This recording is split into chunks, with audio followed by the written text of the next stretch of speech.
Bonjour à tous et bienvenue dans Plus d'Actu. Notre invitée aujourd'hui est Laura Hidalgo, présidente des Jeunes et Maires. Bonjour Laura Hidalgo. C'est un poste que vous occupez depuis septembre 2021.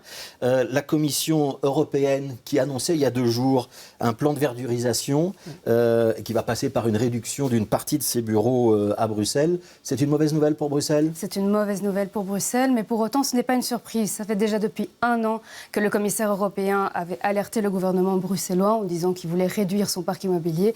Il est vrai que ça fait depuis les années 2000 aussi qu'ils sont en train de réfléchir à comment ils vont changer ce parc immobilier, parce qu'il y a quand même le plan climat qui est arrivé, il y a quand même une conscience politique à côté, mais c'est clair que c'est une alerte pour Bruxelles, parce que dans le quartier européen, ce ne sont pas simplement des indépendants, ce sont aussi des Bruxellois qui travaillent dans les alentours, et qui dit justement réduire le parc immobilier, dit aussi justement qu'il y aura moins de trafic et moins de personnes qui iront dans les alentours. Oui, ça veut dire quoi ? C'est l'Horeca bruxellois qui risque de trinquer, les libraires, les choses de ce genre-là ? Oui, exactement. C'est l'Horeca, c'est les libraires, c'est des instituts de beauté. En fait, le quartier européen n'est pas simplement de bureaux, il est aussi de indépendants. Et ça, c'est important que justement le gouvernement bruxellois s'y prenne à temps, parce qu'il y a aussi le plan d'aménagement directeur du Pas de Loire. On avait entendu il y a 1 an que le Pascal Smet allait trouver une méthode justement pour se concentrer sur ce quartier européen. On n'a toujours rien eu. Ouais, ça peut être aussi une opportunité pour ce quartier-là ou pour d'autres de pouvoir récupérer certains bâtiments et de pouvoir éventuellement les aménager différemment et faire autre chose. Oui, bien sûr que c'est une opportunité d'avoir une autre vision, mais pour autant enlever des personnes justement dans les bureaux,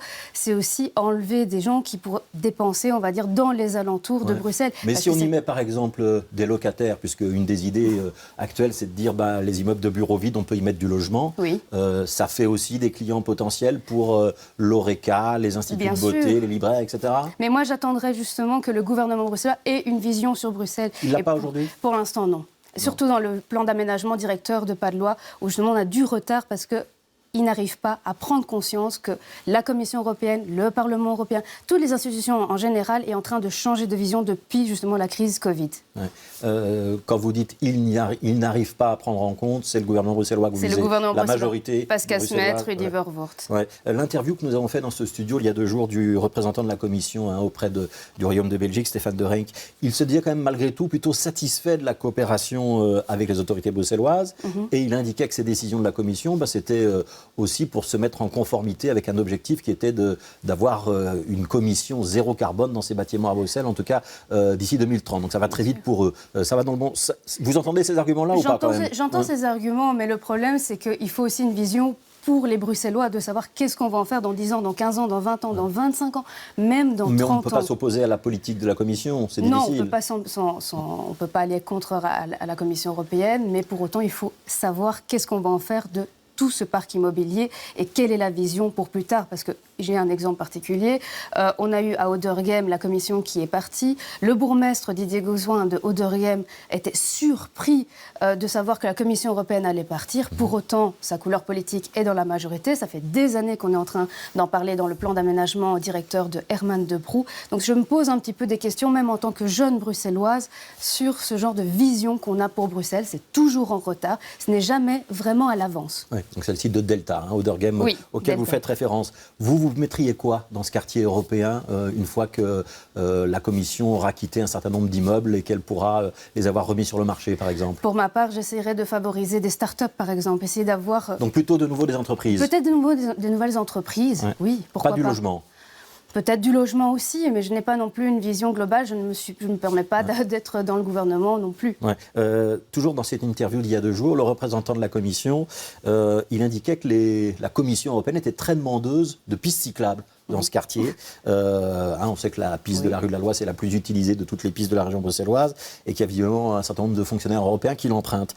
Les pistes cyclables, on a toujours le sentiment que votre formation politique, le mouvement réformateur, est assez réticent à en construire. Non, pas du tout. On n'est pas réticent à en construire. On demande juste, comme d'habitude, un plan de mobilité cohérent. On ne va pas commencer comme pendant la crise du Covid, où on a eu des pistes cyclables du jour au lendemain, placées sans vision, où il y a eu même un petit litige entre le bourgmestre d'Etterbeek et la ministre Elke van den Brand. Donc c'est ça que je suis en train on va dire, clamer haut et fort. Il faut une vision pour Bruxelles. Oui, mais les pistes cyclables, il en faut, il n'en faut pas. Il en faut plus, il en faut moins. Il en faut, mais de manière cohérente et arrêter la division entre ceux qui prennent la voiture et ceux qui utilisent la voiture, mais essayer d'amener justement une juxtaposition avec les deux. Oui, mais il faut partager l'espace. Oui, il faut partager l'espace. Si on installe vraiment des pistes cyclables séparées du trafic automobile, on rogne un petit peu sur l'espace de la voiture. Vous êtes d'accord avec ça ou pas? Je suis d'accord avec ça qu'il faut un petit peu rogner sur l'espace, mais d'une manière cohérente et ne pas enlever du jour au lendemain deux rangs ou même 3 rangs. Enfin, c'est pas que le vélo, ce n'est pas que la voiture, c'est les deux aujourd'hui et surtout depuis la crise Covid où il y a de plus en plus de personnes qui utilisent le vélo. Est-ce qu'on doit comprendre que Elke van den Brand a trop favorisé les cyclistes ces dernières années? Oui. Oui. Oui. Oui. Donc si le MR remontait dans une majorité à Bruxelles, par exemple en 2024, on ferait moins de pistes cyclables? Pas moins de pistes cyclables, mais d'une manière, on aura plus une vision cohérente avec les communes et la région aussi. Parce qu'il faut savoir qu'il y a des voiries communales, il y a des voiries régionales. Et ça, on l'oublie très souvent. Alors, vous êtes présidente des jeunes du mouvement réformateur depuis 2021. Votre mandat se termine en 2023, si je ne dis pas de bêtises. Oui, en 2023, oui. Ouais. Et en 2024, il y aura des élections communales, régionales, fédérales. Vous serez candidate? Oui, je serai candidate. À laquelle? Les deux. Enfin, je veux dire, quand il y aura le niveau régional, fédéral, européen, on verra ce que le mouvement décidera, et les communales aussi. Donc candidate au communal à Anderlecht en 2024, ça c'est une certitude? On verra à ce moment-là. Ça dépend aussi de mon président de section, ça dépend aussi du président du MR de Bruxelles. Ouais, donc de David Lester, notamment Anderlecht, donc c'est votre commune. Est-ce que vous défierez Gaëtan van Gonshoven? Non. Non. Gaëtan est une personne très fédératrice. Gaëtan est quelqu'un qui est très souvent sur le terrain. J'ai déjà fait du terrain avec lui.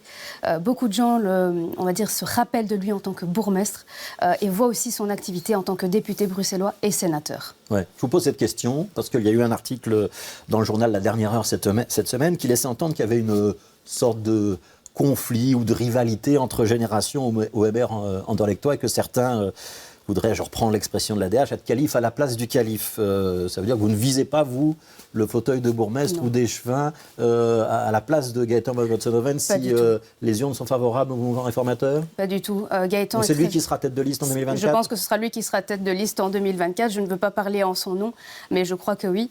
Et de toute façon, dans la section, il y a du renouveau et il y a vraiment un dynamisme qui existe. Pour ma part, je peux parler en tant que présidente des Jeunes MR d'Anderlecht, où justement, on a plusieurs membres qui sont venus depuis quelques mois et on le connaît même en général dans les Jeunes MR. Donc moi, j'attendais justement ce renouveau. Il y aura bientôt une assemblée générale même au sein des Jeunes MR où je vais démissionner. Le fait qu'il y ait eu des défections au sein du mouvement réformateur anderlechtois, c'est un épiphénomène alors?